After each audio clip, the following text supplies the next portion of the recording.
C'est tout bon. On va pouvoir donc commencer. Je sais que tout le monde est parti, tout le monde reviendra, c'est un peu compliqué. Mais du coup, on va commencer. Pour ceux qui ne me connaissent pas, je vais d'abord me présenter. Je m'appelle Maël, je suis en RT1. J'ai deux passions dans la vie. La première, c'est manger des cartes graphiques. Et la deuxième, c'est faire du bif. Il y a un an, un peu plus, j'avais fait un premier barcamp sur comment bien cuisiner sa carte graphique. Et du coup, aujourd'hui, on va faire un deuxième barcamp sur comment gagner un maximum de blé. Je vous présente donc le Stonk Barcamp. Pas du tout, j'ai menti. En fait, on va pas du tout parler de comment se faire de l'argent, mais on va discuter d'un sujet un peu particulier, qu'on va discuter de monnaie. Alors, on va de manière un peu théorique, puis après, on va faire un petit peu d'histoire. Vous allez voir, ça va être sympa.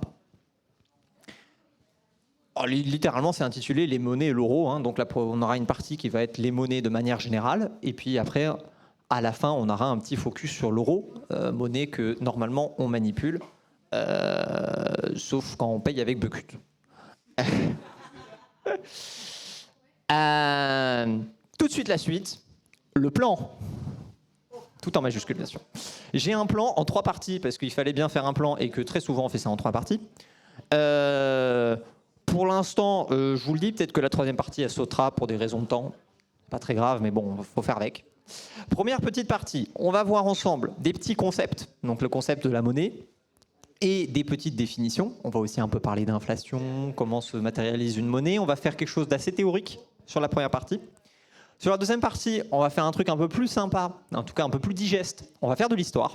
C'est la plus grosse partie, parce qu'on va voir ensemble l'évolution de la monnaie à travers le XXe siècle. Donc on va commencer en 1907 et on va finir en 1992, donc à la création de l'euro.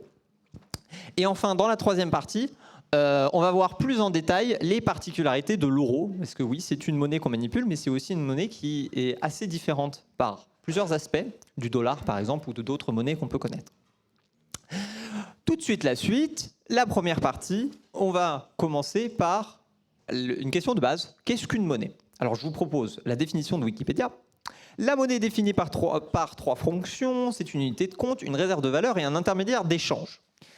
Grosso merdo, on peut résumer ça qu'une monnaie, c'est tout ce qui nous sert à faciliter les échanges entre les gens, entre les personnes, entre tout, et qui surtout a une valeur qui est stable, hein, afin de remplir la qualité de réserve de valeur. Donc il nous faut quelque chose qui est accepté par le plus de gens possible, pour pouvoir faire des échanges assez simplement, et qui a une valeur qui est le plus stable possible. À travers les époques, c'est l'or qui a très vite récupéré cette fonction de monnaie internationale, hein, littéralement. Depuis le début, on a beaucoup de choses avec l'or, mais on a aussi trouvé d'autres petits trucs comme par exemple des coquillages ou des pierres dans certains peuples. Mais jusqu'en 1970, c'était l'or. C'est perdu. C'était l'or. Aujourd'hui, c'est plus le cas. Aujourd'hui, la monnaie, elle est encadrée par des lois et une institution constitutionnelle. C'est-à-dire qu'aujourd'hui, maintenant, la monnaie, elle est gérée par une institution qu'on appelle plus couramment une banque centrale. Donc, littéralement, son rôle, c'est de gérer le bon fonctionnement de la monnaie et quelques particularités supplémentaires. Et l'aspect encadré par la loi, j'ai mis en exemple un article du Code monétaire, hein, où il est littéralement écrit explicitement que la seule monnaie légale en France, c'est l'euro, et aucune autre monnaie n'est légale. Donc voilà, c'est pour dire qu'il y a vraiment un cadre légal qu'on a rajouté par-dessus pour imposer l'utilisation de certaines monnaies. En plus de ça, vous avez d'autres textes, hein, par exemple, qui a interdit l'indexation de cette monnaie sur toute autre valeur. Alors c'est peut-être un truc un peu plus compliqué, mais c'est justement, on va voir ça à la slide juste après. Tout ça pour dire que aujourd'hui, c'est quelque chose qui est assez encadré, et encadré par des lois, et non plus juste par l'or c'est bien, l'or c'est génial, vive l'or. Maintenant qu'on sait qu'est-ce qu'une monnaie, on va s'intéresser à quelles sont ses différentes caractéristiques, c'est les différents types de monnaies qu'on peut trouver. On va les découper en 2 parties, en 2 catégories majeures. Les monnaies qu'on va appeler intrinsèques et les monnaies qu'on va appeler fiduciaires. Vous avez peut-être déjà entendu ce mot de monnaie fiduciaire. Je pense quand même que c'est un truc assez courant. Sans trop savoir peut-être sa définition, et ben on va voir ensemble à quoi ça correspond. Tout d'abord, la monnaie intrinsèque. On appelle une monnaie intrinsèque une monnaie dont la valeur de cette monnaie correspond à la valeur du support de cette dernière. Une monnaie intrinsèque, c'est pourquoi est-ce qu'une pièce d'or, par exemple, vaut telle ou telle valeur. C'est parce que la pièce d'or, l'or qui compose la pièce, a de la valeur. Un des exemples qui a été par le passé, c'est par exemple le sesterce, à l'époque des Romains. Ça a plusieurs avantages. Le premier, c'est que du coup, entre guillemets, la tête de la personne qui a dessus ou la personne qui a fabriqué cette monnaie, on s'en fiche, puisque ce qui est important, c'est le poids en or, la majorité du temps, de la pièce. Et donc, on peut faire fondre cette pièce pour en faire d'autres. Ça permet de garder, c'est considéré comme une très forte stabilité, puisque du coup, les pièces sont faites de matériaux rares. Et donc, ça veut dire qu'on ne peut pas doubler la quantité de monnaie en claquant des doigts, parce qu'il faut trouver ces matériaux. C'est quelque chose qui va très vite revenir, le fait de cette rareté de la monnaie, qui va lui conférer une certaine stabilité. C'est quelque chose qu'on va voir et qui va revenir qui va revenir par la suite. C'est assez important. Même aujourd'hui, on a encore beaucoup de théories qui disent que pour qu'une monnaie soit stable, il faut que ça soit rare. La rareté a de l'importance. De l'autre côté, nous avons les monnaies fiduciaires qui, en fait, tout simplement, sont le contraire des monnaies intrinsèques, c'est-à-dire ce sont des monnaies dont la valeur de cette monnaie n'est pas définie par le support de cette dernière. Concrètement, à partir du moment où, dans une économie ou un pays, etc., emploie des billets de banque ou un compte en banque, vous êtes forcément sur de la monnaie fiduciaire. Puisque votre billet de banque, très souvent fait de coton, le support du coup de billet n'a pas la même valeur que le chiffre qui est inscrit sur ce billet. Le billet de 50 €, il ne coûte pas 50 € à être produit. Donc vous êtes dans une situation de monnaie fiduciaire. Vous avez deux sous-catégories. La première qui va être celle associée à ce qu'on va peut-être entendu parler de l'étalon or, ou alors d'indexation, comme on a vu, l'indexation sur le dollar, qui consiste à dire que mon billet de banque, en fait, il correspond à une certaine quantité d'or stocké dans mes coffres. Et donc à tout moment, je vais voir ma banque, je lui tends mon billet, et la banque doit me donner la même quantité, la même valeur, pas la même quantité, la même valeur en or. C'est ce qu'on appelle la parité d'une monnaie avec l'or, le plus souvent. Donc, d'où l'étalon or, en fait. C'est un système qui se base sur la parité avec l'or et qui, du coup, dicte que la quantité de monnaie que j'ai dans mon économie, en fait, elle dépend de la quantité d'or que j'ai dans mes coffres. Toujours pareil, on est toujours dans une optique de conserver une stabilité, une cohérence entre les deux. Le deuxième type de monnaie fiduciaire, en fait, c'est une monnaie fiduciaire qui n'a pas ce système et qui n'est donc associée, adossée à aucune autre ressource ou autre valeur. Vous savez, le cas, par exemple, ici, j'ai mis le symbole du dollar, mais en fait, c'est le dollar jusqu'aux années 70. Et à partir des années 70, le dollar rejoint la case de l'euro. En fait, le dollar est dans deux catégories.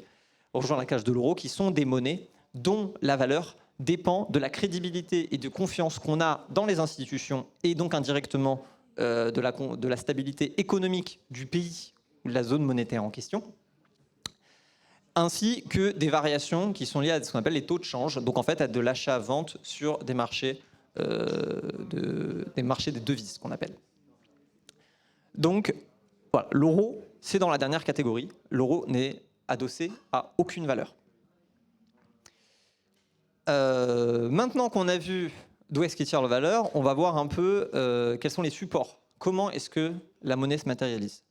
Tout d'abord, vous avez un premier support qui est la monnaie papier, donc les fameux billets de banque et pièces de monnaie. Ici, j'ai représenté, vous avez les échanges en fait. Cette monnaie est manipulée par les particuliers, les entreprises et l'État. Donc les trois ensemble, en économie, on les appelle les agents économiques. Donc je vais peut-être beaucoup utiliser ce terme, comme ça vous savez. Si je le dis, c'est que je fais référence en fait à finalement la totalité de l'économie. J'exclus juste les banques, qu'on va voir ensuite. Cette monnaie papier, du coup, elle représente 7% de la masse monétaire totale. Donc la masse monétaire, c'est la quantité de monnaie totale qu'on a dans une économie. Ça représente 7%, ce qui est très faible aujourd'hui, par rapport à la deuxième, qui est la monnaie scripturale, ou aussi plus couramment appelée monnaie numérique. Mais voilà, le terme, c'est monnaie scripturale. C'est toute la monnaie, tout l'argent que vous possédez sur un compte bancaire. À partir du moment où vous avez de l'argent sur un compte bancaire, c'est de la monnaie scripturale. C'est de la monnaie dite numérique. Pourquoi ? Parce qu'en fait, ça correspond tout simplement à une ligne dans un tableau Excel auquel vous avez votre nom et vous avez votre solde de votre compte. C'est une monnaie qui n'est uniquement manipulable que par les banques. Oui, forcément, il vous faut un compte bancaire pour avoir accès à ça. Donc, seules les banques peuvent manipuler cette forme de monnaie. Ça représente la grosse majorité, 65% de la masse monétaire en 2023. Voilà, c'est logique, hein, tout le monde ici a plus d'argent sur son compte bancaire qu'en liquide. De manière assez logique. Et petit point assez important, même si on ne va pas forcément s'attarder dessus, c'est une monnaie qui peut être créée par toutes les banques commerciales, sans exception. Tout simplement parce que comme ce n'est qu'une ligne dans un tableau Excel, et ben en fait, à l'aide d'une écriture comptable, on peut créer une nouvelle quantité de monnaie. La seule condition, c'est que cette quantité de monnaie doit toujours être créée par l'intermédiaire d'une dette. Ce qui implique que quand une banque prête à quelqu'un, la banque crée la monnaie pour l'occasion. Forcément, sans exception. Par contre, par effet miroir, quand la personne rembourse sa dette, la monnaie est détruite.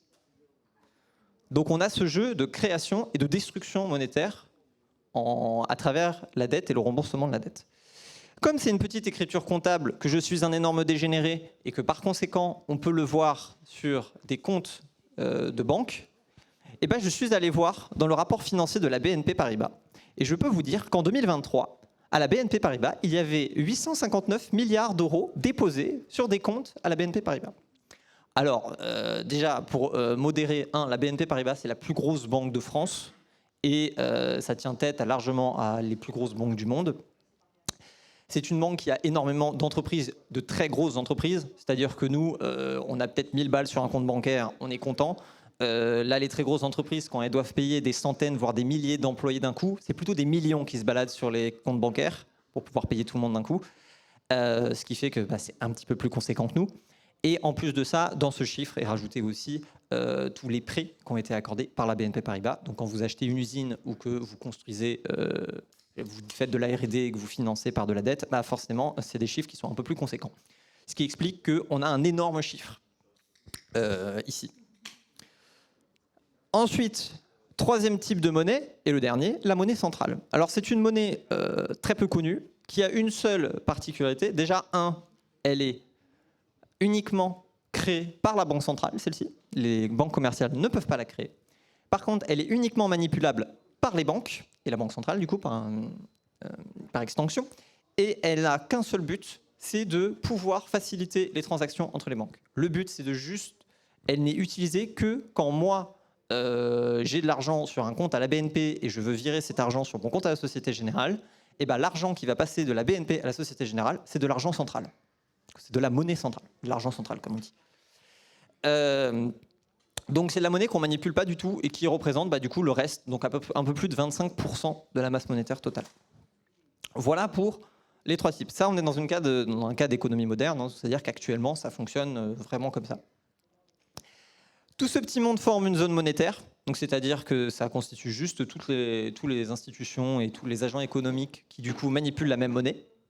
Cette zone monétaire, elle est sous, entre guillemets, la responsabilité de la Banque centrale, qui a pour but de réguler, de s'assurer que tout fonctionne correctement et d'effectuer les contrôles pour s'assurer qu'il n'y ait pas de problème.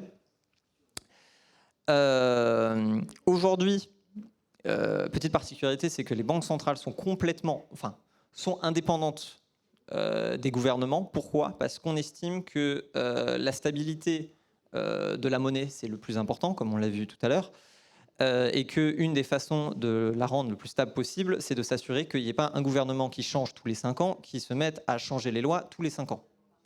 Pour garder une certaine continuité et une certaine stabilité, on a créé une institution à part qui a une certaine indépendance, dans une certaine limite quand même, pour s'assurer que les lois ne changent pas tous les jours. Voilà pour tout ça. Maintenant qu'on a vu tout ça, on va juste se faire un dernier petit point sur une petite notion qui va être importante. Il va falloir qu'on parle un petit peu d'inflation et de déflation. Pourquoi ? Parce que par la suite, on va en avoir besoin. Il en existe 50 définitions différentes. Toutes sont des simplifications, sans exception. C'est un phénomène qui est extrêmement complexe à modéliser, voire impossible. Donc moi, je vais vous proposer une petite définition d'inflation en posant deux colonnes. La première, la colonne de gauche, on va y mettre toute l'offre. Alors, ce qu'on appelle dans l'offre, ça veut dire qu'on va y mettre toutes les ressources qu'on produit, c'est-à-dire tout le pétrole, les matières premières, les machines, les produits, les objets, tout ce qu'on produit, on le met dans une colonne et on appelle ça l'offre. Ensuite, on met dans la colonne d'en face, on regarde tous ceux qui en veulent. Peu importe, les entreprises, l'État, les particuliers aussi, parce que nous, on aimerait bien manger quand même à un moment donné. On met toutes les demandes dans une deuxième colonne et on regarde si les colonnes sont alignées. Si les colonnes ne sont pas alignées, dans le premier cas que l'offre est inférieure à la demande, eh ben on a un problème, c'est-à-dire que potentiellement on n'a pas assez pour tout le monde. Il faut donc rationner la population et la façon la plus rapide et la plus facile de rationner, c'est par le prix, par le portefeuille. Donc, pour qu'il y ait moins de gens qui soient intéressés par acheter, parce que j'en ai mes biens, parce que j'en ai pas assez pour tout le monde, et ben j'augmente mes prix. Comme ça, il y a moins de gens qui sont capables de les acheter. Vous avez donc l'apparition de l'inflation, qu'on peut ici symboliser par une petite flèche qui monte, comme les prix. L'inflation, de manière générale, on estime que c'est pas trop mal. Voilà, comme dit, il en faut un petit peu. La BCE dit 2%, c'est pas mal. Pourquoi 2% ? Parce que 2%, fondamentalement, il n'y a pas de raison. Mais on trouve que c'est pas mal. Tout simplement parce que si moi, entreprise, je sais que j'ai plus de gens qui sont prêts à acheter mes objets que ce que moi je produis, bah, du coup ça m'incite à en produire plus. Et nous, ce qu'on veut, c'est que dans une économie, qu'on produit le plus de choses le plus rapidement possible. Donc on veut le plus de choses. Dis-moi. Ces 2%, c'est sur une période de temps donné ou on considère par an. L'inflation est calculée une fois tous les ans, en fait. En moyenne, on considère 2%. Par contre, un petit peu, c'est bien. Par contre, trop, là, c'est la catastrophe. La fameuse situation d'hyperinflation, donc comme son nom l'indique, une inflation qui peut avoisiner, voire largement dépasser les 3 chiffres. Donc quand vous avez 100, 200, 500% d'inflation, vous en êtes dans des situations qui sont considérées comme étant catastrophiques et fondamentalement sont catastrophiques. Alors, pour un peu caricaturer, j'ai dit que c'était pire qu'une météorite. Fondamentalement, quand on écoute certains économistes, on a l'impression vraiment que c'est ça. Préférer que le monde explose plutôt qu'il y ait de l'hyperinflation. Bon, ok, pourquoi pas. C'est un point de vue.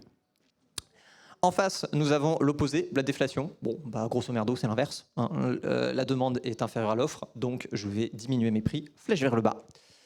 Souvent oublié parce qu'on estime que c'est pas trop mal. Bah oui, parce que quand je suis un particulier et que moi je voulais acheter cette année ma voiture à 10 000 balles et que en fait je sais que cette année il y a 5% de déflation, c'est-à-dire que les prix vont diminuer de 5%, et je me dis un truc superbe. Et au lieu d'acheter ma voiture aujourd'hui, je vais attendre l'année prochaine pour l'acheter parce que comme ça elle a perdu 5% de prix. Et moi je serai content parce que ça me fait payer moins cher. Le problème, c'est que comme tout le monde a le même raisonnement, ça part en vrille. Ce qui fait qu'on se retrouve dans une situation où la déflation, en fait, même en très faible quantité, donc même aux alentours de 5% de déflation, en fait, c'est la catastrophe. 5% de déflation, vous avez forcément une récession et une crise économique qui va vous tomber dessus. C'est inratable. Donc souvent oublié, c'est pourtant très catastrophique, même à des très faibles taux. On a fini pour notre petite partie explication théorique. Y a-t-il des petites questions avant qu'on passe à toute la partie du histoire des monnaies, 20e siècle, tout ça, de l'État en l'or à l'euro. Et bien sûr, on va parler de l'or des nazis parce qu'on adore ça. C'est faux, on va pas du tout en parler. Oui, dis-moi. Pour l'inflation, oui. Si une entreprise voit qu'il a plus de demandes, est-ce qu'il va pas simplement augmenter ses prix au lieu de produire plus ? Oui, tu comprends tout le problème. C'est pour ça que j'ai dit que l'inflation est forcément une simplification. C'est que tu as mis le doigt littéralement sur le premier truc. Ce raisonnement, il n'est pas forcément vrai. Et puis même truc, même s'il voudrait augmenter ses prix, est-ce qu'il a vraiment intérêt à le faire ? On prend souvent l'exemple de McDo. S'il y a plus de gens qui veulent manger à McDo, est-ce que McDo a vraiment intérêt à augmenter le prix de ses burgers ? Pas tellement. On va peut-être juste ouvrir un nouveau McDo. C'est peut-être mieux pour la marque et pour etc. Donc il y a plein de choses qui sont simplifiées et qui font qu'effectivement notre modèle il est complètement incomplet. Mais comme dit, en fait, c'est impossible de modéliser tout d'un coup. Ce qui fait qu'on est obligé de faire des hypothèses quelque part. Voici mes hypothèses. T'en as d'autres. D'autres personnes en auront d'autres, etc. Faut juste, là, c'est juste pour se baser sur un truc où on a tout le monde a la même base. Voilà. S'il n'y a pas d'autres questions, on va passer à notre deuxième partie. On va faire un peu d'histoire. Ça sera un peu plus sympa. Alors, notre petite histoire, elle commence en 1907. Pourquoi 1907 ? Parce qu'en 1907 a lieu aux États-Unis une panique bancaire. Grosso merdo, peu importe, c'est une petite crise bancaire aux États-Unis, mais elle a un effet, c'est qu'elle va donner lieu à la création d'une banque centrale aux États-Unis, donc plus connue sous le nom de la Fed.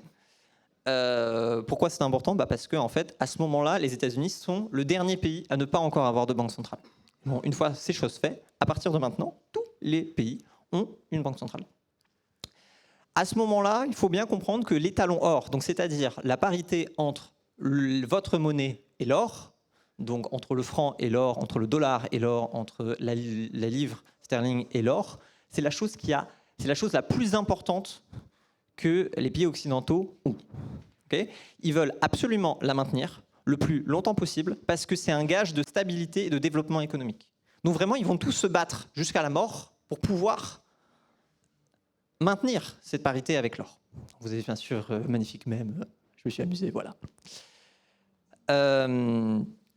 C'est aussi un moyen de conserver leur crédibilité envers les autres pays sur la scène internationale. Et à ce moment-là, du coup, tous les échanges internationaux se font directement en or et ne se font pas du coup avec des pièces ou quelconque autre monnaie. À ce moment-là, on est en or pour les pays pour les échanges internationaux. Sauf qu'on est en 1907 et qu'est-ce qui se passe dans quelques années après ? Peut-être que vous en avez entendu parler, je ne sais pas. Ah, j'ai sloté une slide. La Première Guerre mondiale arrive. Ah, petit problème. Pourquoi ça a l'importance la Première Guerre mondiale ? Parce que d'un coup, tout le monde s'aperçoit qu'en fait, c'est vachement bien de casser la gueule à son voisin et que pour casser la gueule à son voisin, ça serait bien d'avoir des armes, beaucoup d'armes, très vite, le plus vite possible, plus vite que mon voisin. Donc, il nous faut énormément d'argent et d'investissement dans le secteur de l'armement, qui va consommer une quantité de monnaie considérable. Problème, nous, on a toujours une parité avec l'or. C'est-à-dire que notre quantité de monnaie, elle n'est pas du tout infinie. Et je ne peux pas me permettre de juste prendre 50% de la monnaie qu'il y a dans mon économie pour tout mettre dans l'armement. Et à un moment donné, il faut aussi que les gens ils puissent manger et se loger. Donc on a un problème. Il nous faut plus d'investissement, il nous faut plus de monnaie. Et solution trouvée, si c'est la parité le problème, on interdit la parité. À partir de là, toutes les économies tous les pays vont dire que dorénavant, il est impossible d'échanger vos billets contre de l'or pour pouvoir créer davantage de billets sans que ces billets soient associés à quelconque quantité d'or. Sauf qu'on l'a dit, nous, ce qui nous intéresse, ce que les pays cherchent, c'est avoir le plus longtemps possible leur parité. Petite idée, on a dit, on a quoi dire que on fait le plus d'armes le plus vite possible, comme ça je casse la gueule à mon voisin, et puis qu'une fois que j'ai cassé la gueule à mon voisin, je lui vole toutes ses réserves d'or. Et puis comme ça, après moi, je retrouve ma parité avec l'or, et je suis très content. Et en fait, tous les pays vont faire ça. Tous les pays vont arrêter leur parité et essayer de casser la gueule à leurs voisins. Ce qui donne lieu à la Première Guerre mondiale, blablabla, la guerre se passe, arrive la fin, la France bien sûr en tête, puisque la France n'a jamais perdu une bataille, c'est bien connu, on est vraiment les meilleurs, avec le fameux arrivée du traité de Versailles, qui a pour un grand but, c'est quand même d'humilier l'Allemagne, et puis en fait, qui a un deuxième but un peu sous-jacent, c'est de récupérer l'or. Pourquoi ? Parce que de cette façon, on va mettre une grosse quantité d'amendes dans la gueule de l'Allemagne, que l'Allemagne sera obligée de payer en or, et de cette façon-là, nous, on va pouvoir augmenter nos réserves d'or et retrouver plus tard, dans quelques années, notre parité avec l'or aussi aimé, quoi. Ce qui est une des raisons pour laquelle le traité de Versailles a été extrêmement lourd. C'est aussi une de ces raisons-là. Maintenant, on va avancer un petit peu, mais on va aller de l'autre côté de la frontière. On va aller voir chez nos amis les Allemands. Avec un petit truc, bien sûr, l'hyperinflation en Allemagne. Je l'ai dit tout à l'heure, l'hyperinflation, on a dit que c'était pire que la météorite. Et en fait, les Allemands, ils ont pris la météorite sur la tête. Donc on va voir un petit peu ensemble pourquoi. Premier problème assez obvious, l'Allemagne sort de la Première Guerre mondiale avec donc un pays complètement ruiné. 2, l'Allemagne perd des territoires qu'il doit rendre / donner aux autres pays, ces pays frontaliers, dont beaucoup de territoires qui étaient très industriels, avec beaucoup de production de charbon et d'acier, donc quelque chose de très important. Ensuite, pendant 4 ans, toute l'industrie sert à casser la gueule à son voisin. Donc en fait, il n'y a plus d'industrie qui tourne pour faire des biens de consommation. Hein, on me dit, peut-être tu es au courant, mais les Allemands n'avaient même pas de quoi produire des ampoules électriques. Il n'y avait plus de production d'ampoules électriques, plus rien. Les champs sont aussi complètement ravagés. Donc plus de production agricole, plus de production de biens de consommation. Rajoutez à ça un deuxième problème, qui est qu'en seulement 4 ans, forcément, on a voulu casser la gueule à son voisin le plus vite possible. Sauf qu'en seulement 4 ans, en fait, la dette de l'Allemagne a doublé. On est passé de 100% de dette sur PIB à 200% de dette sur PIB.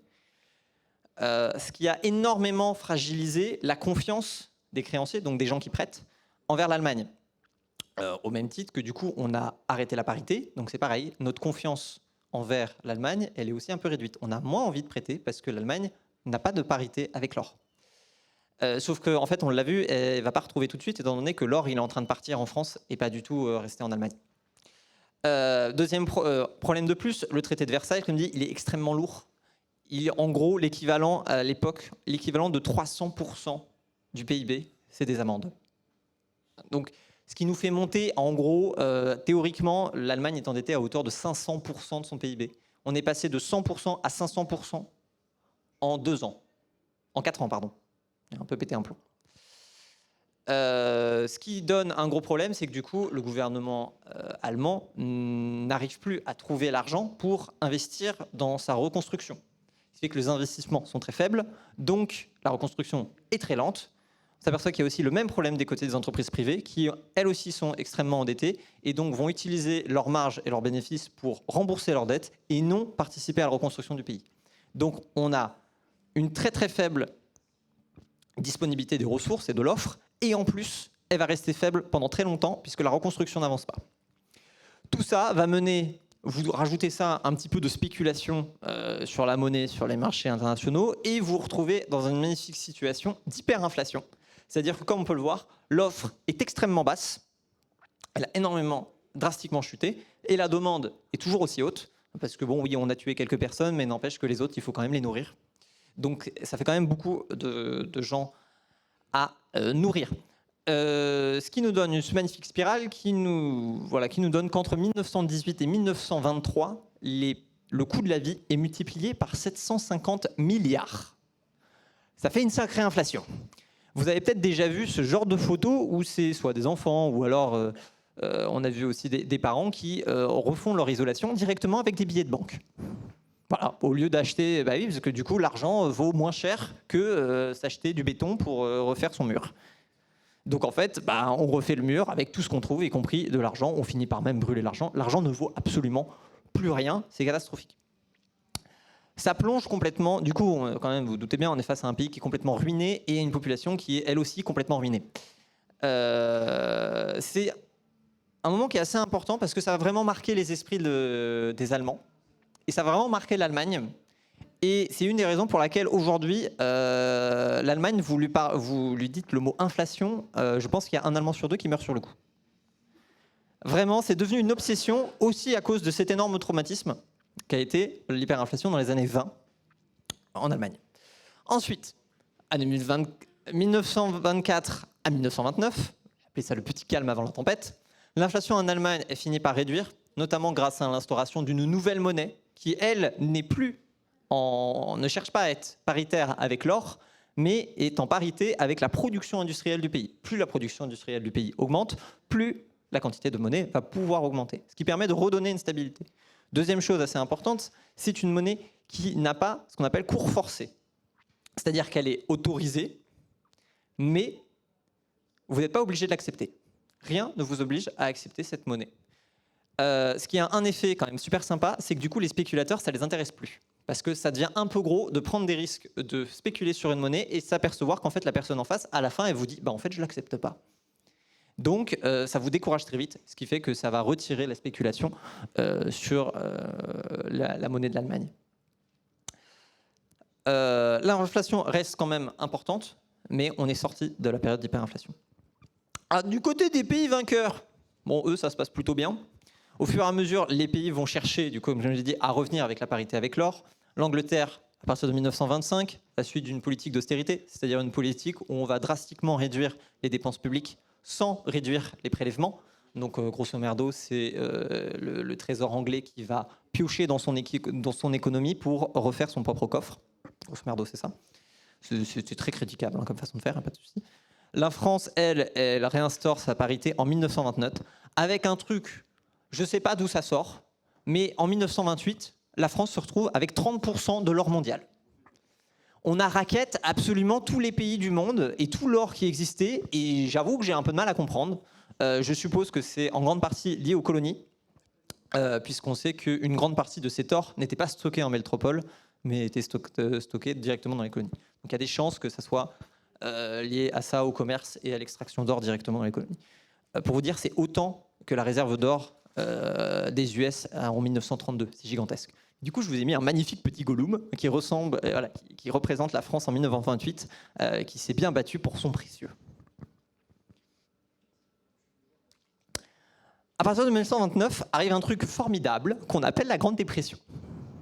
La crise de 1929. C'est une crise un peu particulière, puisque ça va être la première fois, en fait, on va se retrouver dans une crise de surproduction. C'est-à-dire que, en fait, dans les années 20, la productivité des travailleurs, donc la quantité de biens produits, de biens et services, augmente drastiquement, mais les salaires ne suivent pas. C'est-à-dire que je produis plus de biens, mais en fait, en face, il n'y a personne pour me les acheter. Du coup, problème, on l'a vu tout à l'heure, j'ai une offre qui devient supérieure à ma demande, j'ai donc flèche vers le bas, arrivée de la déflation. Et je l'ai dit, la déflation, ça finit rarement bien. Et c'est littéralement la démonstration. À 1929, à partir de 1929, on tombe en déflation et automatiquement, on va tomber en récession avec la Grande Dépression, bien sûr, qui va durer énormément de temps, même plusieurs années, en fait, qui va durer jusqu'au retour de la guerre en 1940 pour les États-Unis. À la suite de cette triste nouvelle du côté des États-Unis, les États-Unis vont adopter une politique isolationniste, c'est-à-dire qu'ils vont se retirer en disant les Européens, c'est plus mon problème, vont réduire drastiquement les prêts qu'ils accordent aux Européens, réduire drastiquement les échanges internationaux, dans une situation, les puissances européennes sont encore en train de se reconstruire et de sortir de la guerre, ce qui va bien sûr faire sauter tout le monde en plein vol, ce qui fait que les parités, même des pays européens, vont finir par sauter les uns à la suite des autres. Donc on a le Royaume-Uni qui perd sa parité de 1931, les États-Unis en 1933 à cause de la crise, et la France en 1936. On avait peut-être beaucoup d'or, mais visiblement pas assez. Ça stabilise un petit peu en 1937, avec le fameux New Deal, comme on dit. Sauf qu'en 1937, me demandez pas pourquoi, en fait, le gouvernement américain, il a peur d'une seule chose, non pas du retour de la crise, non pas de la guerre, il a peur de l'inflation. Pourquoi ? Parce que l'inflation. Ils vont donc prendre une décision économique qui va fragiliser énormément une économie qui était déjà fragile, ce qui va faire replonger les États-Unis dans la crise jusqu'en 1940 et le retour de la guerre, et donc le retour de l'économie de guerre. Pour vous donner juste un petit indice sur le déficit record des États-Unis pendant la guerre, parce que c'est bien sympa, mais on adore casser la gueule à son voisin. Donc quand il s'agit de faire casser la gueule à son voisin, au milieu de la guerre, en 1942, les États-Unis enregistrent un déficit de 25% de leur PIB. C'est gigantesque. Pour vous dire, pour la crise de 2007, c'était 10% du PIB en déficit. Et pour un peu casser aussi un petit truc, pour vous dire aussi qu'en fait, le New Deal, on a dit que c'était bien, ça avait aidé au retour et à la fin de la crise en 1929. En fait, ça servait un petit peu à rien. Pourquoi ? Parce que le New Deal, ça représentait moins de 5% du déficit des États-Unis. C'est autant que le déficit qui était moyen et habituel des États-Unis dans les années 1970-1980. Pour vous dire en fait à quel point c'est vraiment pas énorme pour un New Deal. Tu avais une question ? Le New Deal. Ah, est-ce que tout le monde sait ce que c'est le New Deal ou pas ?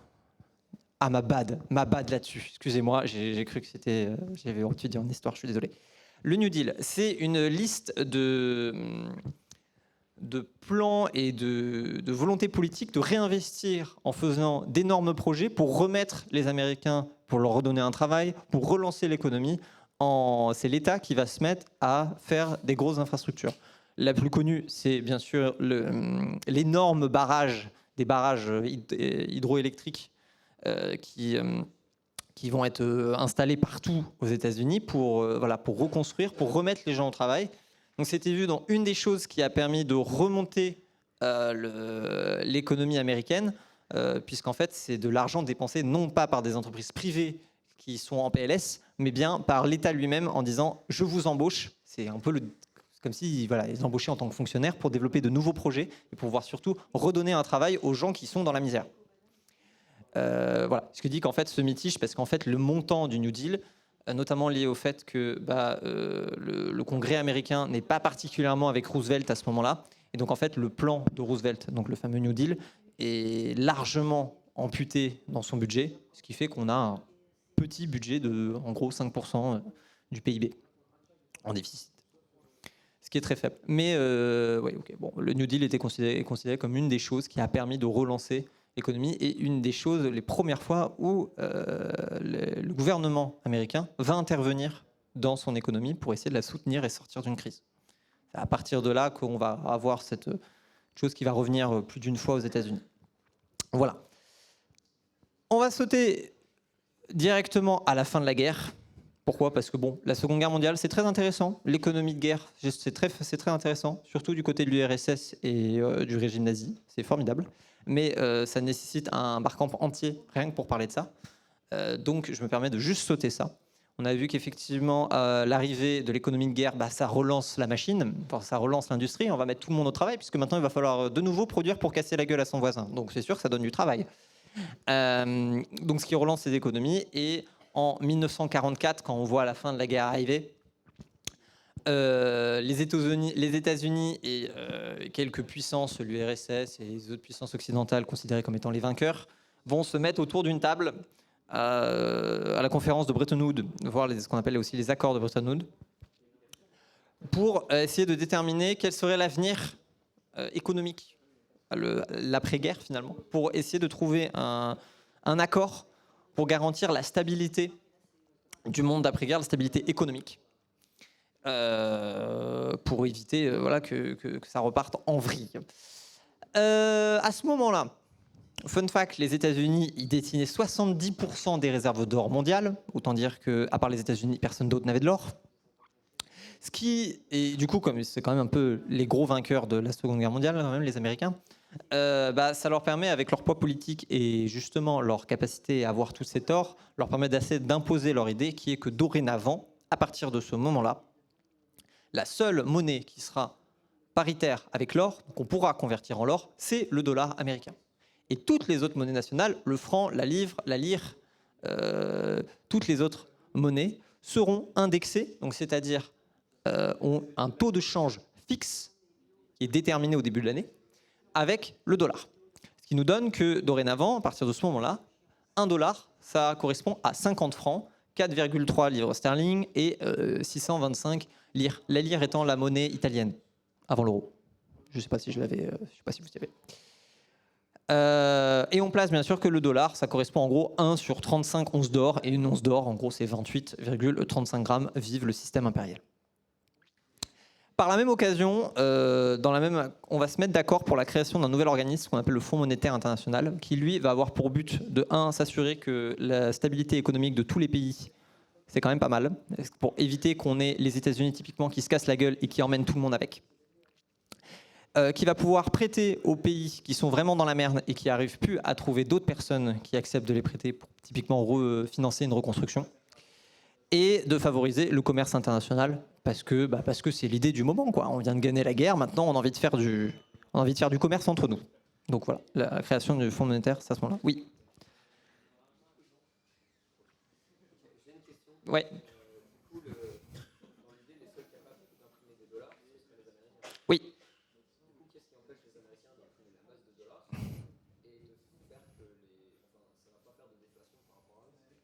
Alors,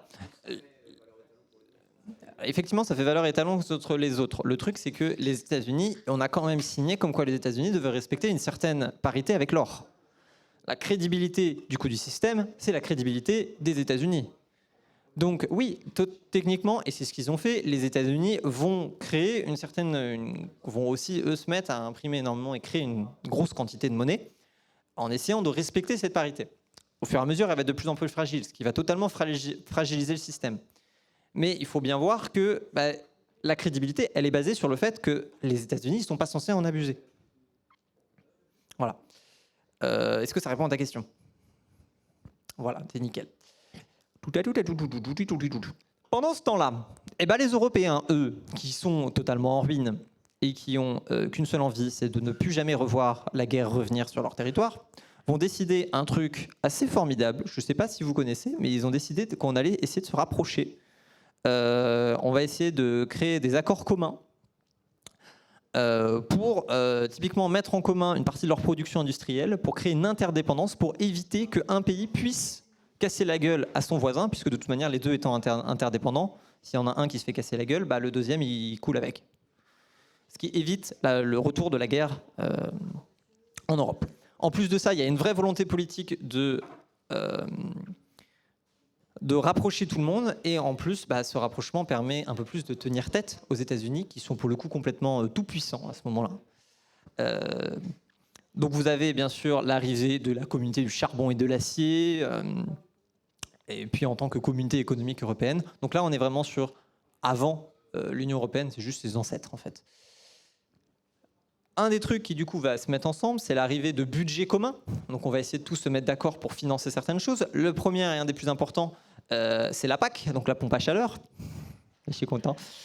Non, la politique agricole commune, qui est un énorme financement. Il faut savoir qu'à ce moment-là, les Européens produisent que 80% de la nourriture qu'ils consomment. Le but étant du coup, avec ce budget, ce nouveau budget, de financer l'industrialisation de l'agriculture pour pouvoir être indépendant en termes de nourriture.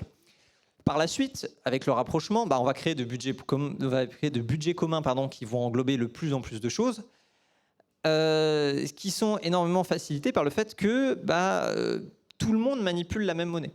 Puisque comme de toute manière, tout le monde a un taux de change fixe avec le dollar.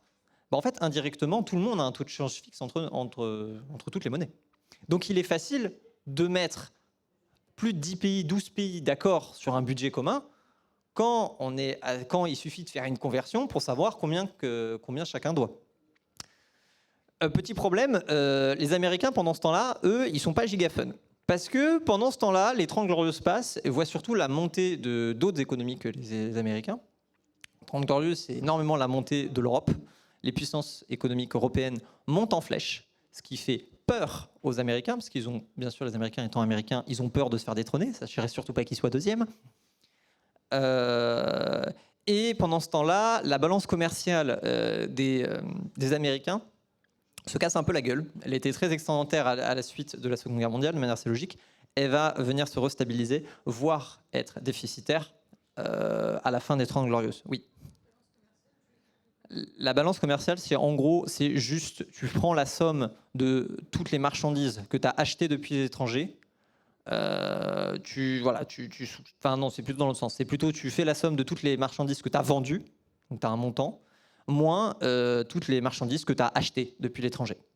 Ce qui te donne une balance. Si elle est excédentaire, ça veut dire que tu exportes plus que ce que tu importes. Si elle est déficitaire, ça veut dire que tu importes plus que ce que tu exportes. C'est ça la balance commerciale. Sauf que les Américains étant américains, eux, ils veulent absolument exporter. Ils veulent absolument pas importer. Ce qui leur fait peur. Et finalement, en 1971, les Américains, de manière unilatérale, sans concerter personne, disent dorénavant, la parité avec l'or, au revoir. Et dorénavant, vos monnaies, elles ne seront même plus indexées sur le dollar. Vous vous débrouillez. Ce qui va nous arriver dans une situation où, du coup, les monnaies vont se mettre à fluctuer librement les unes par rapport aux autres. Sur des marchés libres, comme on peut avoir le système actuel en fait. Petit problème, le petit problème, c'est que les Européens, pendant ce temps-là, ils ont toujours leur budget européen à faire. Le problème, c'est que quand il y a 10% de différence entre ce qu'on a fixé au début de l'année et ce qu'on a à la fin, quand c'est 100 balles, c'est pas gênant. S'il faut mettre 110 balles au lieu de 100 balles, ça va. Quand on commence à parler en milliards, voire en dizaines de milliards, le 10% de différence, il commence à faire mal. Surtout que, comme dit, il y a 12 pays à mettre d'accord. les budgets deviennent quasiment impossibles à se mettre d'accord dessus. Et donc, il faut que les Européens trouvent une solution pour retrouver une stabilité et des taux de change fixes, en tout cas, au moins entre les monnaies européennes. Et donc, vont mettre en place une petite réponse qu'on appelle le serpent monétaire européen, qui deviendra après, en version 2, le système monétaire européen, qui est en fait l'ancêtre de ce qu'on peut appeler l'euro aujourd'hui. Le système est vraiment différent. Ici, le but, c'est de compenser les variations de taux de change pour s'assurer que les taux de change restent à peu près fixes et qu'entre le début de l'année et à la fin de l'année, les taux de change n'aient pas trop bougé. Pour ce faire, comment on va faire ça? Eh bien, déjà, les taux de change, comment ça fonctionne? Eh bien, on va reprendre nos deux colonnes. D'un côté, on va mettre les colonnes des gens qui veulent vendre. Typiquement, on va prendre entre la livre et le dollar. Vous allez comprendre après pourquoi. Sur la première colonne, on va mettre tous les gens qui veulent vendre de la livre pour acheter des dollars. De l'autre côté, on va mettre ceux qui veulent l'opération inverse, c'est-à-dire acheter de la livre en échange de vendre des dollars. Quand il y a une différence, eh ben, ça crée une différence de prix, toujours par le même système de tout à l'heure. S'il y a plus de gens qui veulent des dollars et qu'il y a moins de dollars à disposition, eh ben, le prix du dollar augmente. Donc on a donc augmentation du taux de change, c'est-à-dire dans ce cas-là, si on se place du côté de la livre, il y a diminution de son taux de change. C'est-à-dire qu'une livre vaut dorénavant moins de dollars qu'avant. Pour éviter ce problème-là, eh ben, en fait, on va demander directement aux banques centrales de dire « Hey, pour éviter qu'il y ait ce déséquilibre, tu vas compenser les déséquilibres, dans un sens comme dans l'autre. » Le but, c'est que s'il n'y a pas assez de gens qui veulent acheter de la livre, eh ben, c'est toi qui vas acheter de la livre pour pouvoir compenser les taux de change. Sur le principe, c'est formidable. Ça permet de stabiliser drastiquement les taux de change entre les pays. On a un premier système, on autorise à peu près 2,25% de variation de change, et c'est formidable, et dorénavant, on peut de nouveau faire des budgets communs et vivre unis dans l'Union européenne. Enfin, pas encore, mais dans l'amour, bien sûr, et l'argent. Il faut savoir que c'est un système à ce moment-là qui est très compliqué à tenir, puisque les États-Unis entament une petite politique de dévaloriser leur monnaie, puisqu'en fait, vous voulez faire ça entre les monnaies européennes, et vous voulez aussi le faire avec le dollar américain, puisque les États-Unis sont quand même un pays qui est central dans le commerce international. Vous n'avez pas non plus envie de voir votre monnaie faire du tout au tout, de faire plus 10%, moins 20% avec le dollar. Donc vous voulez aussi, pareil, compenser les variations avec le dollar. Le problème, c'est que les Américains, eux, ils veulent dévaloriser leur monnaie, c'est-à-dire diminuer leur taux de change, faire en sorte qu'un dollar vaille dorénavant moins de livres qu'avant. Pourquoi? Parce que derrière, en gros, il y a un but de compétitivité sur le marché international. Le but, derrière, c'est de vouloir retrouver une balance commerciale excédentaire en favorisant des produits, des exportations venant des États-Unis. Donc le problème, c'est qu'ils font plusieurs fois, je crois qu'ils font 3 fois de suite, 30% de dévaluation. Ce sont des valeurs qui sont gigantesques, qui sont en fait parfaitement intenables pour le système. Donc plusieurs fois, les pays vont devoir sortir du système, tenter d'y revenir, sortir, revenir, etc. C'est un système qui est très compliqué à tenir à cause de ça. Parce que du coup, vous ne pouvez pas absorber des taux de change qui sont des variations qui sont trop importantes. En 1992, et on avance vite, hein, on est déjà presque 1992, on est presque à la création de l'euro. Le système est toujours en place, sauf qu'à partir de 1980, on va avoir l'apparition de la dérégulation bancaire aux États-Unis, c'est-à-dire que les États-Unis vont faire passer un certain nombre de lois qui va faciliter le système bancaire, et on va voir beaucoup apparaître des fonds spéculatifs, donc c'est-à-dire des fonds financiers qui font du bif en spéculant, donc c'est-à-dire en pariant à la hausse ou à la baisse sur différentes valeurs, produits financiers, etc. Un des gros monsieur qui a beaucoup gagné là-dedans, c'est George Soros. C'est la crapule des crapules. Je ne sais pas si ce nom vous dit quelque chose, mais il est connu pour tenir grosso merdo des positions publiques disant qu'il n'en a rien à foutre des conséquences sociales de ce qu'il fait tant qu'il peut faire du bif.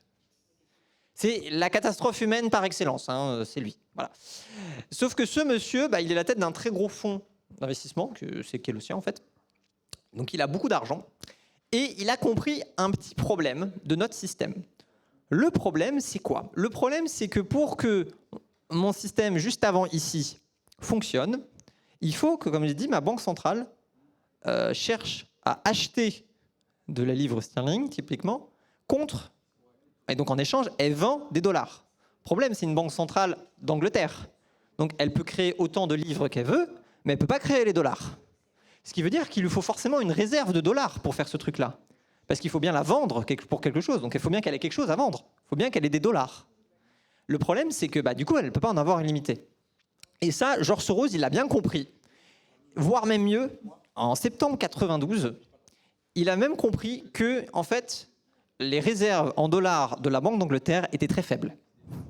Très faibles. Et donc, il va se dire, chic, j'ai du bif. Il va faire un truc assez fou. Il va emprunter 10 milliards de livres sterling et il va tout vendre contre du dollar, pour acheter des dollars. De cette façon, il va mettre une énorme pression du côté vend des livres contre du dollar. Donc lui, il va faire exploser cette colonne-là. Problème, nous, on ne veut pas de variation. Donc il faut que ma banque centrale elle complète la colonne d'en face. Le problème, c'est qu'on a dit que ses réserves en dollars étaient faibles. George Soros est quelqu'un qui est extrêmement influent. Il va même annoncer publiquement qu'il vend une très grande quantité de livres, ce qui fait qu'il va être suivi par d'autres fonds et d'autres investisseurs, d'autres spéculateurs à ce niveau-là. Ce qui va mettre une pression gigantesque à la Banque centrale de l'Angleterre. Et après avoir dépensé 25 milliards de dollars pour essayer de compenser les variations, la Banque d'Angleterre n'a pas assez de dollars pour pouvoir continuer à jouer et est obligée de se retirer du SME, ce qui fait sortir le Royaume-Uni du serpent monétaire européen, ce qui provoque bien sûr une petite panique, amplifiant la baisse, comme on peut voir sur le graphique. En fait, ici, c'est le taux de change avec le dollar. Donc vous voyez là, on est parti vers le bas. Ça, c'est le 16 septembre 1992, donc qui est la date à laquelle il fait ça. À la fin de la journée, lui, il rachète ses 10 milliards, il les redonne à qui il les avait empruntés, et au passage, il se fait 1 milliard de dollars de bénéfices. 1 milliard de dollars de bénéfices en un jour, franchement, ça fait beaucoup de bif. C'est vraiment énorme. Une fois qu'il avait tenté ce truc-là, en fait, tout le monde va essayer de le faire sur toutes les autres banques européennes. Et en fait, pendant toute l'année 1992, toutes les banques centrales européennes vont se retrouver à être attaquées constamment par des tentatives de la part de spéculateurs de les faire sortir du SME, parce que vous voyez bien que ça rapporte de l'argent. Elles vont toutes sauter, sauf la Banque de France, qui va réussir après se faire attaquer toute l'année, qui n'en peut plus, et ce qui est une des raisons. À ce moment-là, la notion et la construction de la monnaie unique est déjà dans les cartons. On est déjà en train d'essayer de voir si on ne peut pas faire une monnaie unique. Mais ça va vraiment accélérer le processus parce que là, les Français en premier lieu vont dire au secours, il va falloir qu'on fasse quelque chose parce qu'il faut trouver un truc pour calmer les spéculateurs parce que là, c'est catastrophique et personne n'arrive à tenir. Ce qui va drastiquement accélérer la mise en place et la volonté politique de faire la monnaie unique. Et en 1992 est ratifié le traité de Maastricht, dans lequel, qui rentre en vigueur en 1993 et dans lequel il pose les bases de l'Union européenne d'un côté et aussi de la monnaie unique de l'autre. Il faudra un peu de temps quand même pour mettre en place l'euro. C'est un truc qu'on ne fait pas en claquant des doigts. Ce qui fait que ça sera amendé par d'autres textes en 1997 et en 2001. Et la mise en place de l'euro apparaîtra qu'à partir de 1999. D'abord, pendant 2 ans, uniquement sur l'aspect monnaie scripturale, maintenant que vous savez ce que c'est. Donc en fait, l'euro sur l'aspect monnaie scripturale a commencé en 1999, et les pièces et billets en euros commencent qu'à partir de 2001. Voilà. Maintenant, en fait, vous savez qu'il y a eu deux trucs différents. Voilà. La fin de notre deuxième partie. Y a-t-il encore des gens dans la salle où tout le monde est mort ? Ouais.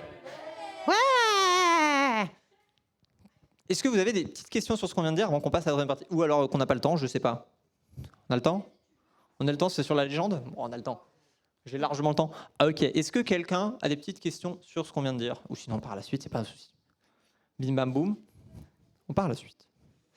Maintenant, je vous propose que maintenant, on a vu la création de l'euro. Si, je veux bien rajouter un petit truc. Il y a ici un truc qui est important de comprendre. C'est que la création de l'euro, c'est avant tout quelque chose qui est une vraie volonté politique. l'euro, le principe de monnaie unique pour plusieurs pays, n'est justifié en rien par quelconque théorie. Voire même, c'est plutôt l'inverse. Par contre, on a vu que c'est une vraie volonté de rapprocher et de mutualiser un certain nombre de choses du côté des pays. Donc on trouve cette solution de monnaie unique. Et comme dit, on a ce problème qui devient un peu pressant de spéculateurs, oui, qui fait qu'il va falloir quand même trouver une solution. Pour la question des spéculateurs, on aurait pu trouver un tas d'autres solutions, il faut être honnête. C'est avant tout quelque chose, une vraie volonté politique de créer une monnaie unique. Voilà. Dis-moi.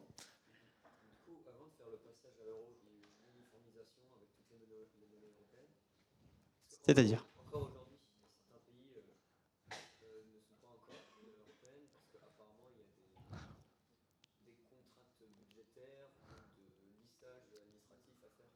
Alors, ça c'est un truc qui est voilà, qui fait un peu débat. Non, à ce moment-là, comme dit, déjà, l'euro, il est signé en 1993, il n'arrive qu'en 1999. Et il y a eu beaucoup de temps, ça fait quand même quasiment 2 ans, sachant qu'on est à un moment où vraiment l'Union européenne, c'est la priorité des pays. Hein, donc vraiment, ils y passent leur journée à ratifier. Tu vois, ici, là, c'est le bouquin des traités de Maastricht, tu as vu la taille du bébé. Hein. Et il y en a 4 comme ça, hein, parce qu'il y en a d'autres. Donc c'est vraiment un truc qui est vraiment sur le papier, etc. Une vraie volonté de le faire. Après, effectivement, c'est long. Ce que tu viens de dire, c'est qu'effectivement, aujourd'hui, il y en a d'autres qui aimeraient, mais on leur dit « Oh, tu sais, il faut d'abord s'aligner, machin et tout ». La vérité, c'est qu'en fait, c'est plutôt une cache pour en fait, dire qu'ils ont plus très envie en fait, de venir. On va voir pour la suite.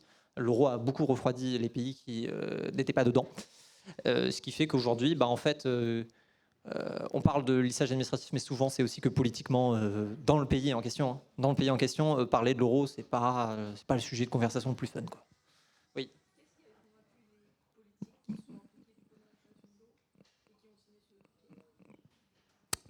Mais comme dit, c'est la vraie volonté de créer une Union européenne qui soit forte, qui soit capable de tenir tête aux États-Unis, qui soit à l'abri de tout problème de spéculation, qui soit en capacité d'à tout moment pouvoir poser son propre budget, puisque dorénavant on a la même monnaie. Et surtout, il y a quand même un truc de base de l'Union européenne, c'est la libre circulation. Libre circulation des personnes, des marchandises, des capitaux, et c'est quand même plus simple quand tout le monde utilise la même monnaie.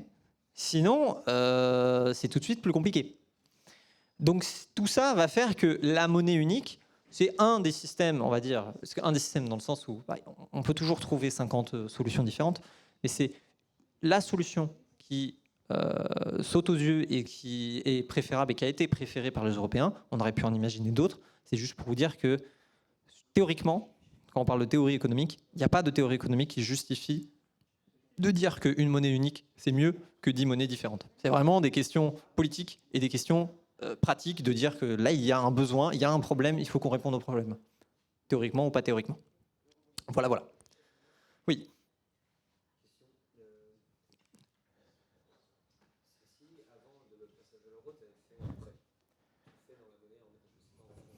Oui. Oui. Oui. En fait, on fixe le taux de change à 31 décembre 1998 pour la mise en place. Donc on prend en fait tous les taux de change entre toutes les monnaies à 1er décembre 1998, 31 décembre pardon, et ça sera ce taux de change au 31 décembre qui fera foi avec l'euro qui s'implique ensuite. D'accord ? Donc après, on va tout convertir à partir de cette date-là. Voilà.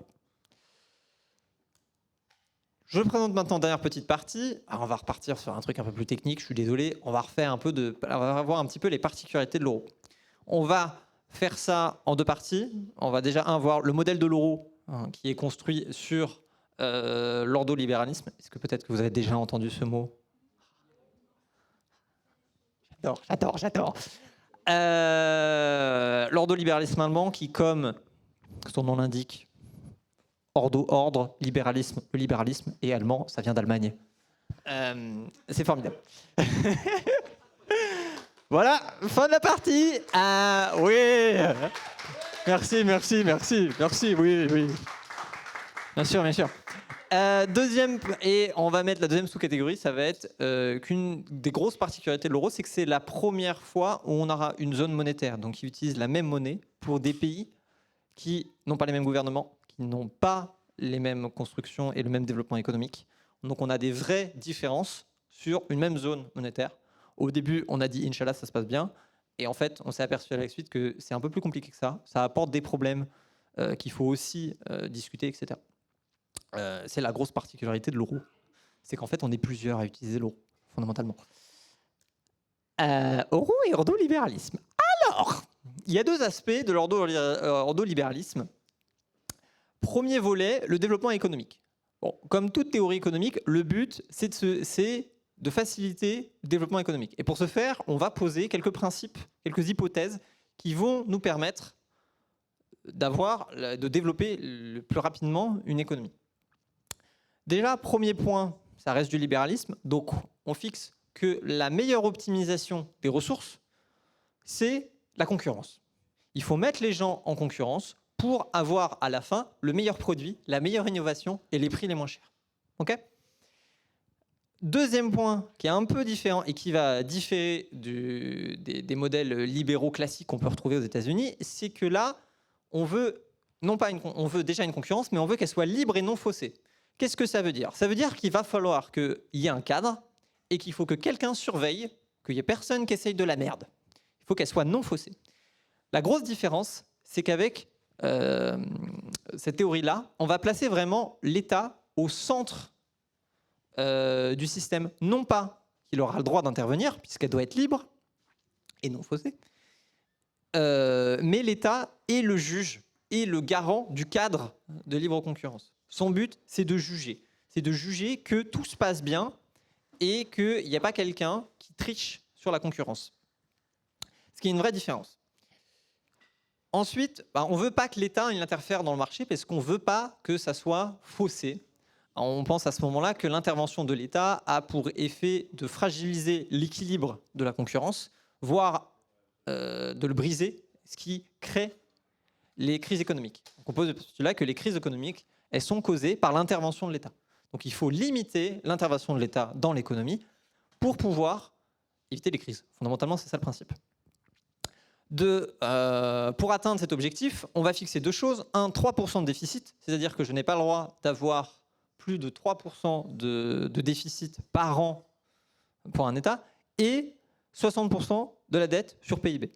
Pourquoi 3% de déficit ? Parce que ça sonnait bien et que c'était à ce moment-là le déficit de la France. Dans les années 80, c'était celui de la France qui a été fixé comme objectif. Et on dit que c'était un plutôt bon objectif, plutôt bon compromis entre en avoir un petit peu et en avoir trop. Pourquoi 60% ? En fait, ça vient du même chiffre. Et pourquoi ? Parce que faire. Grosso merdo, il n'y a pas de justification. Oui. La règle existe toujours. C'est juste qu'on va voir que la règle, elle a sauté parce que fondamentalement, ça n'a pas de sens. Mais sur le papier, elle existe toujours. Elle est censée être mise. Elle a été mise en pause pendant le Covid. Elle est censée revenir à l'ordre du jour. Fondamentalement, la France n'a jamais respecté et la France ne respectera jamais et on s'en tape. Voilà. Mais ça, c'est une vraie volonté, pareil, du coup, des Allemands, etc. C'était aussi le système allemand, de contenir l'État et d'interdire son intervention dans l'économie. Deuxième grosse différence quand même, heureusement, avec les politiques libérales comme aux États-Unis, c'est que là, ce qu'on appelle les fonctions régaliennes, donc c'est-à-dire la santé, l'éducation, la sécurité et je crois que la justice, sont organisées par l'État. Dans ce système-là, on ne parle pas d'école privée, on ne parle pas de santé privée, on ne parle pas de retraite privée. Tous ces aspects-là sont quand même des aspects où c'est à l'État de les gérer et donc on doit avoir quand même des services publics. Par contre, pas d'SNCF, pas d'EDF, pas de poste, pas d'entreprise publique. Par contre, des services publics. Ce qui est une très grosse différence par rapport aux États-Unis, quand même, il faut le noter. Voilà. Ensuite, deuxième gros aspect de cette idéologie, et comme on dit, c'est une idéologie allemande, avec, à la suite des années 20, l'inflation, c'est notre pire ennemi. Donc il y a un gros volet sur le contrôle de l'inflation. À ce moment-là, on considère que la principale cause d'inflation, c'est la création monétaire. Donc le fait de créer de la monnaie. Le but, c'est donc d'encadrer le plus possible la création monétaire. On va rendre plus indépendante la BCE, donc la Banque centrale des États. Donc vraiment, la Banque centrale européenne, c'est la plus indépendante des banques centrales. Voilà. À tel point que On va même interdire à la Banque centrale de prêter à un État. Pourquoi? Parce que comme ça, un État, il n'est pas incité à intervenir et à faire de la merde, parce qu'en fait, ça se trouve, il ne pourra jamais se financer et il ne pourra jamais s'endetter. Donc, c'est censé raisonner l'État. Pour éviter, c'est marqué, pour éviter qu'il s'endette trop facilement. Le petit truc qui est peut-être plus, on va dire, attaquable, c'est que c'est sans dérogation. C'est-à-dire que c'est non négociable. La Banque centrale n'a pas le droit, sous aucune situation, sous aucun prétexte, de prêter à l'État, à un État membre en fait, de l'Union européenne. À la suite de la crise de l'euro en 2010, peut-être que vous ne le savez pas, mais en 2010 à 2012, il y a eu une crise en Europe, qu'on appelle la crise de l'euro, que la France a un peu esquivée par sa position d'économie très développée en Europe, mais qui est une crise économique qui a fait très très mal à beaucoup de pays européens, et qui a fait qu'à partir de là, la BCE s'est bien rendu compte que c'était un peu une idée de merde, et a trouvé un moyen détourné, très critiquable, mais détourné, pour pouvoir un peu contourner cette règle et quand même prêter indirectement aux États membres pour éviter que ça soit trop le bordel. Ah oui, je vous l'ai mis parce que c'est formidable. Conformément à l'article blablabla, il est interdit à la BCE et aux banques centrales nationales d'accorder des découverts ou tout type de crédit aux institutions. C'est écrit noir sur blanc et ça vient du traité de Maastricht, donc ça vient de 1992. Voilà. Je l'ai repris parce que je suis un fou et que je regarde ce genre de documents. Je voulais schématiser en gros, mais en gros, l'État ne peut emprunter qu'au secteur privé, donc qu'à des entreprises et à des banques privées. Il n'a pas le droit d'emprunter directement à sa banque centrale. Et en fait, tout simplement, ce qui se passe, c'est que depuis 2012, la Banque centrale prête juste au secteur privé qui va ensuite prêter aux États. C'est une façon détournée de quand même essayer de prêter un petit peu à ces États. Donc voilà, c'est très important ce machin-là, c'est une vraie différence. On est vraiment, il faut se dire que la zone euro, c'est vraiment la seule zone où la Banque centrale n'a pas le droit de prêter aux États membres, du coup à l'État. Dans aucun autre pays du monde, cette règle existe. Aux États-Unis, il n'y a pas de problème. En Chine, il n'y a pas de problème, etc. C'est vraiment que la France. Ce qui donne, je ne sais pas si je l'ai mis. Non, je ne l'ai pas mis. Ce qui donne un petit problème en 2010, qui est que le fonds, vous voyez, le Fonds monétaire international dont je parlais tout à l'heure, qui a pour but d'intervenir en dernier recours quand c'est vraiment la merde et que plus personne d'autre ne veut prêter à un État, et ben en fait, c'est la première fois que le Fonds monétaire international, en 2010, va devoir intervenir en Europe pour la Grèce, donc pour un pays qui est endetté dans sa propre monnaie. Parce que normalement, cette situation n'est pas censée arriver, enfin n'arrive pas, puisque si un État est trop endetté dans sa monnaie, et ben en fait, il demande juste à sa banque centrale de lui prêter. Situation qui est interdite, parfaitement interdite en Europe, ce qui donne une situation un petit peu bizarre où finalement, pour sauver les Européens, et ben, du coup, on demande aux Américains, puisque le FMI, c'est majoritairement américain forcément sur la taille du truc. Situation un peu bizarre. Ce qui fait que depuis 2010, les règles, tout ça, hein, comme disait, les règles du PIB, du déficit, tout ça, l'endettement, ça fait plus que débat, voire dorénavant on s'en fout un peu. Normalement on est censé avoir des sanctions. Ça n'a pas plus de sens de sanctionner un État membre. Je vois pas l'intérêt de sanctionner un État. Du coup en fait il n'y a pas de sanctions. Mais c'est pas bien sur le principe. Mais on évite de passer à côté. Deuxième aspect important de la zone euro, c'est que c'est la première zone, bien sûr, où il y a des différences importantes entre les États membres. C'est-à-dire que les économies de la France, de l'Allemagne, du Royaume-Uni, alors qui n'est pas dans la zone euro, donc perdu, mauvais exemple, majoritairement de la France et de l'Allemagne, sont des pays, en 1992, très développés, mais qui doivent côtoyer des pays comme l'Espagne, le Portugal, l'Italie, la Grèce, qui sont des pays qui sont beaucoup moins développés. Comme on a dit qu'on avait une monnaie unique et qu'il y a la libre circulation des capitaux, ça va permettre aux investisseurs français et allemands d'investir leur argent dans le développement des économies espagnoles, italiennes et grèces. Pourquoi ils font ça ? Parce que souvent, quand on a une économie qui est en cours de développement, les rendements sont un peu meilleurs que dans une économie qui est déjà développée. Donc c'est formidable, c'était un des aspects aussi, c'est que du coup comme ça, les pays les moins développés, ils vont avoir une meilleure et une plus grosse source de financement qu'avant l'avènement de l'euro. C'est formidable. C'est ce que j'ai montré sur le magnifique schéma. Pout. Le petit problème, c'est que si c'est facile d'investir dans les pays, c'est aussi très facile de rapatrier les capitaux depuis les pays. Donc en fait, on va s'apercevoir que ce truc-là, il est complètement à double tranchant. Parce que quand tout va bien, oui, on va investir en Grèce, mais au premier problème, on se barre tous de la Grèce. Et ça, c'est quelque chose qui est drastiquement facilité par la présence qu'on manipule tous la même monnaie, et on se retrouve dans une situation où, à l'arrivée de la première crise, tous les investissements se volatilisent des pays pauvres, et ils arrivent tous dans les pays riches.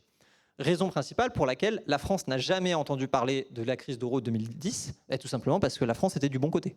En fait, l'argent est revenu en France au moment de la crise. Mais du coup, laissant les pays dans la merde, et encore plus dans la merde, parce que là, ils ont encore moins d'investissements parce que tout le monde se barre. Donc comme dit, cette monnaie unique, ça a quand même pour effet d'amplifier les crises dans les pays qui sont les moins développés. Par contre, qui a quand même, on va dire, qui a quand même une solution, du coup, par extension, à les adoucir pour les pays qui sont, eux, développés dans la zone. Chose importante, du coup, en Europe, est-ce qu'on peut se dire, oui, mais en fait, ça, c'est quelque chose qui est... un des problèmes qu'on peut rajouter, c'est aussi que, du coup, il n'existe pas de système de fiscalité et de taxes communes. On a un système de budget, et c'est un système de budget, c'est de la négociation. C'est pas forcément proportionnel à la quantité d'argent ou la taille de mon économie. C'est souvent plutôt à la taille de la population, plus que de l'économie. Ce qui veut dire que cet argent qui se barre en Allemagne, en France, en fait, elle n'a pas de système de répartition et pour revenir dans les pays qu'on a besoin, entre guillemets, comme l'Espagne ou la Grèce. Système qui existe un petit peu, parce que ça, c'est lié du coup principalement au fait que on utilise la même monnaie, mais on n'a pas la même fiscalité. Système qu'on peut retrouver typiquement aux États-Unis. Ah oui, je ne sais pas si vous savez, mais les États aux États-Unis n'ont pas tous la même fiscalité. Fameux Delaware, tout ça. Donc on peut se dire, oui, c'est la même situation. Sauf qu'en fait, non. Parce qu'aux États-Unis, il y a quand même des impôts et des subventions qui sont à l'échelle de la nation dans sa totalité. On prend par exemple l'exemple, il y a un an, comme tous les ans en fait, revient sur la table une des subventions majeures des États-Unis qui est sur le financement de l'agriculture. Première critique étant que disent que cette subvention, elle n'est pas efficace, elle ne sert à rien, il faudrait l'arrêter, elle coûte énormément d'argent à l'État. Mais en fait, c'est une subvention qui n'a pas pour but d'être efficace. C'est une subvention qui a pour but de financer les États du centre des États-Unis qui ne sont pas les pôles de développement économique et qui n'ont pas les richesses des deux côtes des États-Unis. C'est pour garder une certaine cohérence dans le territoire. Système que n'a pas l'Union européenne et la zone euro en particulier. Et enfin, à finir sur un petit truc, que pour observer, un des trucs qu'on a, c'est que pour observer ce déséquilibre, il existe un petit indice qu'on appelle l'indice Target 2, qui est un truc très compliqué, mais qu'on va juste voir rapidement. Grosso merdo, il ne faut pas interpréter les chiffres, parce qu'en fait, c'est un indice qui est très compliqué, qui veut dire 50 choses en même temps. Mais la seule chose qu'il faut comprendre, c'est que ça représente les déséquilibres monétaires entre les pays. Plus la monnaie sort d'un pays pour aller vers un autre, plus sa balance est déficitaire. Plus de la monnaie rentre dans un pays, plus sa balance est excédentaire. Ce qui fait que vous voyez qu'à peu près, c'est à peu près, bon là il n'y a pas tous les pays, mais en fait du coup c'est un schéma qui est symétrique entre les deux. On voit avec les couleurs que j'ai remis là que s'il y a une vraie inégalité de masse monétaire entre les pays, parce qu'on voit que une certaine quantité de monnaie ont tendance à quitter des pays comme l'Italie et l'Espagne, qui sont tout en bas, pour aller en Allemagne, donc les pays les plus riches, et le Luxembourg. Pourquoi le Luxembourg? Non pas parce que c'est très gros, mais c'est surtout parce que c'est une plateforme financière stable, et donc pour placer son argent, quand vous êtes une entreprise ou un habitant en Grèce, vous n'avez pas trop envie de placer votre argent dans un pays un peu instable comme la Grèce, du coup vous allez placer votre argent directement en Allemagne ou au Luxembourg, ce qui explique ce déséquilibre. Voilà. Conclusion, parce que j'ai fini et parce que j'ai rien d'autre à rajouter, parce que c'est full impro. Déjà, Where conseil d'investissement, désolé mais je n'en ai pas parlé, finalement je les garde pour moi. Voilà. Du coup, on a fait un peu les différentes particularités de l'euro. Moi, je rajoutais juste un petit truc, c'était plutôt ma vision personnelle de l'euro, de ce que j'en pense. Pour moi, c'est pas mauvais, mais c'est un système un peu incomplet. Comme dit, ça rajoute un certain nombre de problèmes d'inégalité, de masse monétaire, etc. Problèmes qui ne sont absolument pas traités. Pas de système de fiscalité commun ou quoi que ce soit, voire même on se fait la guerre sur la fiscalité. Et puis de base, moi je trouve que c'est un truc un peu bizarre de partir du principe que notre système est parfait. Du coup, je ne vais rien mettre en place pour prévenir des crises. Et ça, c'est lié directement à l'ordolibéralisme, qui est un système où de dire que comme les crises, comme les crises viennent de l'intervention de l'État, on a quoi empêcher l'État d'intervenir et on règle les crises. Et sauf qu'on l'a bien vu, les crises, ça peut venir accessoirement d'un Covid, ça peut venir de n'importe quoi d'autre. Et c'est un système, comme on interdit à la Banque centrale d'intervenir, c'est un système qui est absolument pas flexible. À aucun moment, c'est un système qui ne peut pas s'adapter à une crise actuelle, à une crise, peu importe à quoi elle est liée. Ce que je trouve sur le principe extrêmement mauvais. À partir du principe que son système fonctionne et il fonctionnera toujours, du coup, sans jamais mettre de plan B ou de sécurité, c'est quand même sacrément ambitieux, quoi. Voilà. Est-ce que vous avez des questions, des petits trucs? Oui, dis-moi. Est-ce que dans l'idée, l'euro pourrait faire de la déflation, pour avoir une politique de déflation à l'échelle européenne? C'est-à-dire, quel est l'intérêt? Je comprends pas la question.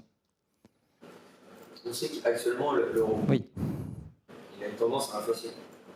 Oui. Dans l'idée, aucune déflation, c'est impossible. Non. Comme dit, chose importante, déjà, l'inflation, il y a bien un truc c'est complètement multifactoriel. L'inflation, elle n'est jamais liée à une chose. Pareil, hypothèse de dire que la source numéro 1, je ne l'ai pas relevé effectivement, la source numéro 1 d'inflation, c'est la création monétaire, ça sort vraiment du chapeau. Ça n'a aucun sens, sur le principe. L'inflation, la majorité de notre inflation, elle ne vient pas de là. Typiquement, l'inflation qu'on a eue en 2022 sur l'énergie, sur le gaz, ça ne vient pas de la création monétaire. Ça vient accessoirement d'une guerre en Ukraine ou autre part. Donc, il y a énormément de raisons qui vont créer l'inflation. C'est vraiment un truc où si quelqu'un un jour vous dit « Non, mais l'inflation, en fait, ça vient de ce truc-là et uniquement de ce truc-là », vous êtes sûr que c'est faux. Ça ne vient jamais que d'un seul aspect à la fois. Dire que du coup, vu qu'on a une certaine inflation, on cherche à avoir une déflation, comme dit, non.